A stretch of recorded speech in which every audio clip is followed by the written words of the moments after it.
Hi team, Snowflake Dan here with you. Today we're going to be covering over how to connect your Snowflake account to Azure Storage, formerly known as Azure Blob Storage. From there, we're going to manually load some JSON data using the samples that's provided, and then we'll turn it into loading CSV data, but on an automatic basis using Snowpipe. So let's get straight to it.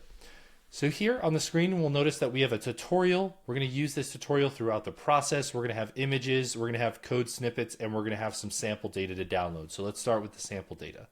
So here, we'll simply just download that sample data, and then we'll scroll down and we'll notice the first thing we want to do is actually create a bucket or create a storage account and then a bucket inside of it.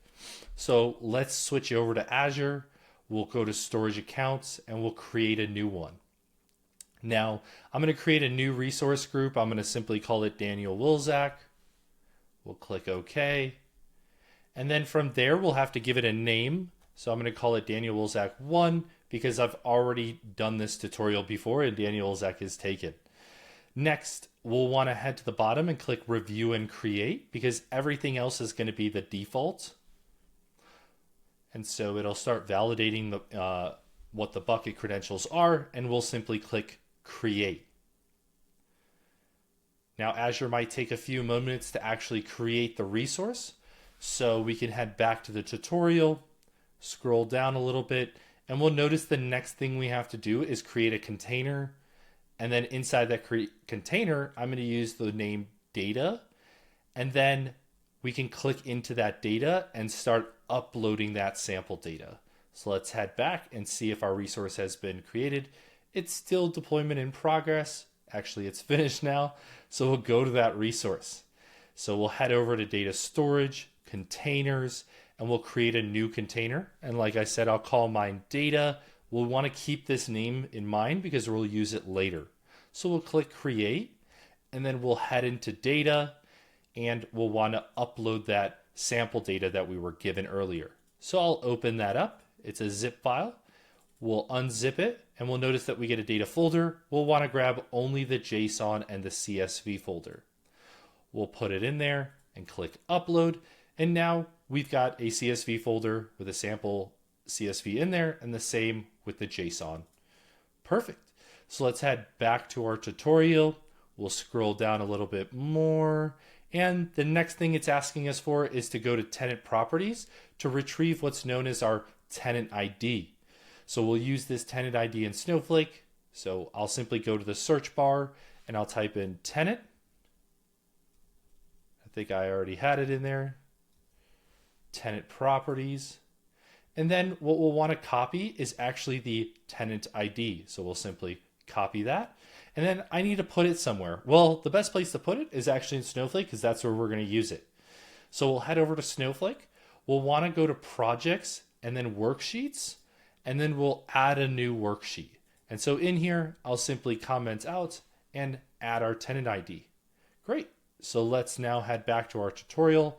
And after we get our tenant ID, we'll want to copy this example. So I'll simply copy it. We'll then head back to Snowflake and we'll paste it in there. And we'll notice here that it asks for our tenant ID, our storage account name, and our container name.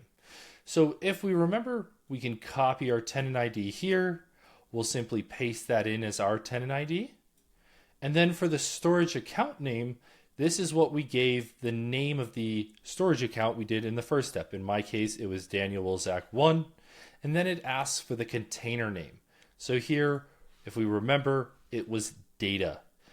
And so I'm going to walk through and talk through the steps in which we're going to run this. So the first thing we're going to do is switch to sysadmin role so that we can create things. Next, we'll create a database called raw. Then we'll create a schema inside of there called Azure. Then we'll create a warehouse because we need some type of compute to be able to load the data into Snowflake. So in this case, we'll call one development and we'll give it a size of extra small. Next, what we'll want to do is switch to account admin because account admin can integrate with tools outside of Snowflake. And in this case, we're integrating a storage integration with Azure. Then we'll give that ability to use that object to the sysadmin role. And finally, we'll get some things back. So I'll select all of that and we'll hit run. And so Snowflake will go through every single step and run those steps. Perfect. And so like I said, we'll get two things back. One is a consent URL. The other is a tenant app name. So what we'll want to do actually is copy this name. We'll actually click on it. And so what will happen actually in reality, but because I've done this tutorial before in the past, is if we go back to our tutorial and once we click that ID, we'll simply bring back a permission request. And so you'll simply click accept, and then that page will be loaded just like it just did, where it'll go to the Snowflake page. But because I've already done that, it automatically takes me there. So perfect. Now we'll head back to the tutorial, and the next step is to go to IAM. And then we'll click add role assignment. So we'll go back to our bucket. So I'll simply go back here. I'll find my storage account, and then I'll type in IAM. We'll notice access control comes up, and then it said add and add role assignment. Perfect. So here we can go back to the tutorial, and it tells us to use the storage blob data contributor role. So we'll go back. We'll type in the first part of it, actually. And we'll notice that storage blob data contributor is what we're looking for. If we want to validate that, storage blob data contributor, and perfect. So we'll click next for that. Then what we'll want to do, if we go back to the tutorial and kind of follow the process, what we'll want to do is select members, then put our Azure multi-tenant app name in there. So we'll switch back to Snowflake. We'll grab the first part of our property value. So we'll copy that, and we'll go to the tutorial. We'll click select members. We'll paste that in there, and then we'll notice we get the application. So we want to click it here, but we also want to click it here as a selected member. And then we'll click select. We'll click next. We don't have any conditions. We'll click next, and I think we could just click review and assign. And then it'll add that role and assign it to the buckets. Perfect. We could head back to that tutorial now, and we walk through all of those steps. And then finally, we'll get here. And there's one warning I want to call out. When we do create the stage, because of that role assignment just happening, we might need to wait a few seconds. So if we notice here, there's a warning that says that. So if it doesn't work right away, wait 30 seconds to a minute and then try running it again. So I'm going to open up a new worksheet just to kind of clean it all out. And we'll want to update our storage name again. So it's Daniel Wilczak 1.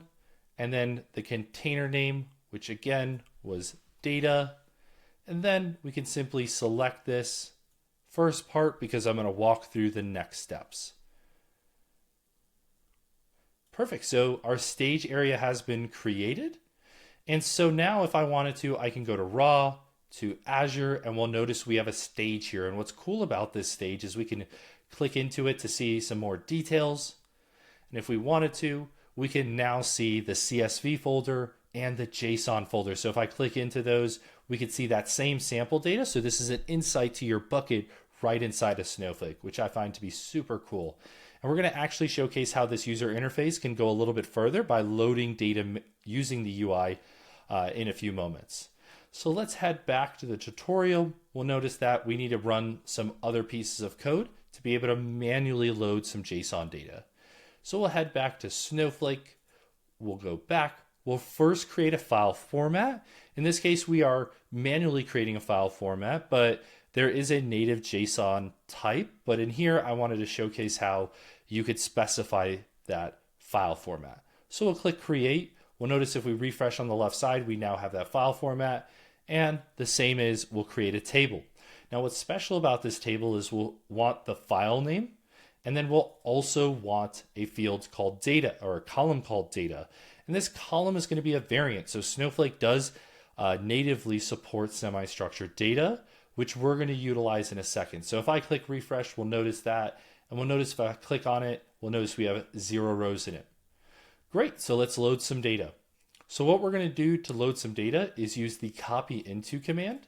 So we're going to copy into that table with the column file name and data. And how we get that data is we do a select metadata file name, number sign 1 to get all the data, and from, which is the stage name, and then the folder we want to pull. So if you have a whole bunch of files inside of this JSON folder, it will pull all of them. But in our case, we only have one in there, so we'll simply run this. And we'll notice that one row has been parsed and loaded. So if we did a quick select star from, and I do a quick refresh and I click on the JSON, I could place the name in the editor and it goes database schema table. And I'll put a semicolon at the end, then hit run. And we'll notice here, we've got one file with a semi-structured data inside of it that I've loaded from that sample.json file. And you can see that Snowflake has natively loaded that JSON in. And if we wanted to query this or flatten it or whatever operation we can, Snowflake and semi-structured data is natively supported inside of Snowflake. So a really great kind of value there. Great. So now that we've loaded some JSON, we'll want to head back to that tutorial. Again, it runs through that process. And then next thing we'll want to do is actually automatically load some data. So before we jump into this, I'm going to showcase how in the UI we could load that CSV file, and then we could head back and showcase how we could do this automatically. So I'm going to head back to the tutorial. Again, we'll go to our stage. We'll click on the open stage details, and then we'll head to the CSV folder. And from there, I could simply click into load into table, and then I could give it a name because I'm going to give it example. And so we want to load this CSV file into a table called example. So we'll click next. And then Snowflake will do what's known as inferring the schema. So it knows that inside the CSV that there's an X and a Y, and then it's infer the type being a number. If we didn't think that these were correct, we could simply open the view options and change these. For example, if there was no header or skip the first line, etc., etc. So we'll keep it simple and we'll simply click load. And then Snowflake has loaded this CSV file into a table called example. So if we click done, we'll notice that we go to example, click data preview, and we could see the data loaded in there. So that's the approach to do it with the UI. The next approach will be to automate this process. So we'll head back to the tutorial, and we'll notice the first step is we're going to create a queue inside of Azure. So we'll head back to Azure. We'll go find our bucket again, and then we'll go down to queues, and we'll create a new queue. So I'm going to keep mine simple and call it Daniel Wilczak 1-queue. And I'll click OK. And then we can see that our queue has been successfully created. So what we'll want to do next is actually copy that URL because we're going to use it later. So I'll simply just highlight this. I'll copy it. We'll go back to Snowflake and we'll add a new worksheet. Great. We'll simply paste it in there again. And then we'll head back to the tutorial. And the next thing we'll want to do is set up our events. So we'll head back. We'll want to click on events and then click event subscription. And then we'll give it the event a name. So again, we'll follow the same kind of best practice of Daniel Wilczak 1 and then dash event. We're going to use the event grid schema as the tutorial kind of shows. Next, we'll want to create a topic.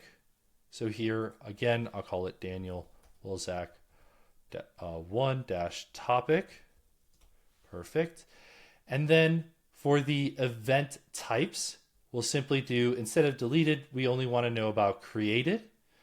And then for the endpoint, we'll simply go down to, actually we'll head to our tutorial and we'll notice we want to do storage queue. So we'll head back, go down here, we'll go to storage queue. Perfect. And so here, if this tends to fail on you, there is a process in the tutorial that will walk you through how to register for topics. And so it'll walk you through the process of doing that. I've already registered to it, so I don't have to go through that process. But if you do, simply follow that little warning block up there. So we'll go down and we'll click create. Oh, we'll want to configure our endpoints.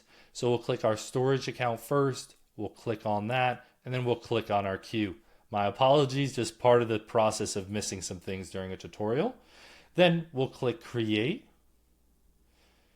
And now Azure will create the topic, and then it'll create the event as well. So we'll keep it going, and then we can see the event has been created. Perfect. So we'll keep going down. And the next part is we want to add a code snippet in Snowflake. So we'll head back to our Snowflake account. We'll paste that in there. And we'll notice here, there's a few things we're going to want. We're going to want our queue URL, which we got earlier, and our tenant ID that we created or we got earlier as well. So here, I'll simply do that as well. I'll paste in that URL, and then I'll go to my old worksheet and I'll copy my tenant ID. Great. Paste that in there as well. Then we'll grant it to the sysadmin, and then we'll finally get a few things again to authenticate. So we'll select all of that and hit run. My apologies. Really quickly, we'll click on this again. We'll run this one more time, and then we'll run this. Sometimes Snowflake has a hiccup. Please don't worry, just try running it again. We'll do describe, and then we'll get our properties. So now again, we'll click our consent URL by clicking Control or Command Enter. And we'll notice here I've already consented, so that's not an issue. And then we're just going to copy our first portion again because we're going to use it. Great. Next, what we'll want to do is head back to the tutorial, and we're going to do the same IAM role properties. So we'll go back to our IAM or to our bucket. I'll head back to our bucket again. We'll type in IAM, add role assignment.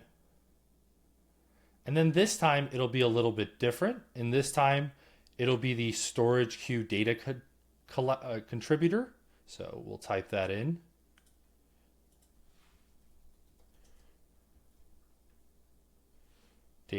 Storage queue data contributor. Then we'll click next. We'll click select members. We'll paste in that first part again. Click the application again, click select, and then review and assign. And then one more time. Now it'll add this to the role assignment. Perfect. We'll head back to the tutorial. We'll scroll down. And the next part is we'll start creating the pipe inside of Snowflake. So great. Again, just a warning, if the pipe doesn't get created right away and you get an error message, just wait 30 seconds to a minute and then create it one more time. You might be going a little bit faster than Snowflake and Azure can keep up with. So we'll simply copy that code. We'll create a new worksheet this time. We'll paste that in there. And again, we're going to do the same thing where we set the context. In this case, we're going to create a file format called infer because I'm lazy and I don't want to write the table this time. So again, like we did it in the UI, but now we're going to do it using code. So we'll create a table and we'll use that Azure folder or stage, and then that CSV folder. So basically it'll create all the columns that are inside of this folder. And so we'll hit run on there. Oh, my apologies. I did not hit run on this one first. We'll click open here just to ensure that it's been created. And now the file format has been created. So we'll create the table. And from there, if we did a refresh on the tables, we can notice now there's a CSV with 0 rows in it. Great. And if we want to call out one other thing, we can notice here that it's an X and Y. And if we go to our example, we'll also notice it's an X and Y. Great. So now we want to set up a Snowpipe to copy the data from that folder inside of Azure automatically. So what we'll do is we'll create or replace a pipe called CSV. We'll auto ingest true, and then we'll use that integration to help us kind of when a file gets dropped, that Snowflake will get notified by Azure, and then Snowflake will go and pull the file. Great. So we'll simply go and run that. And then we'll notice that if we do a quick refresh, we now have a pipe called CSV. And if I do an alter pipe refresh, it will now send that one CSV file that's in there, and it'll automatically load that in. So this is kind of the manually triggering the process for any files that are already existing in there. So if we did a quick select star from, and then we put in the table CSV, so I'll place the name in the editor. Again, database, schema, table, put a semicolon there, and we'll notice there's no files in there. So I'll run a count star on it, and we'll notice now that there's 10 in there. So by the time I literally went from a select star to a select count star, that table or that file has been loaded into the table, which roughly took about 10 seconds to accomplish. So the next part is to test out this functionality. So what we'll want to do is actually go back to our bucket. So if I unselect all of this, we go to the containers, we go to data, we go to that CSV, and we'll notice that we have one in here, but I'm going to add another. So I'm going to go to our downloads folder, go to CSV, and I'll actually switch from sample one, and I'll just do a quick renaming so that we can get another file in there, and we'll switch it to sample two. And so if I take that sample two and I head back to here, I click upload, and then I go to my downloads folder one more time, and I'll select that sample two. I'll upload it. We'll click upload, and then now the file has been dropped in there. So what will happen is that Azure will send a notification via the events and the queue and the notification stream, and essentially tell Snowflake, hey, a new file has been dropped in here. Let's load that in. So if we go back to Snowflake and we go and do a select count star again, we'll notice now we have 20 records because that file was dropped, Snowflake was notified, and it copied it in there. So we've accomplished our mission. So if you came here today to learn about Snowflake connecting to Azure Storage or Blob Storage, we've been successful. We've loaded it manually. We've loaded JSON manually, and then we've automated the process of loading CSV from a folder that lives inside of our Azure account. So thanks for watching. Goodbye.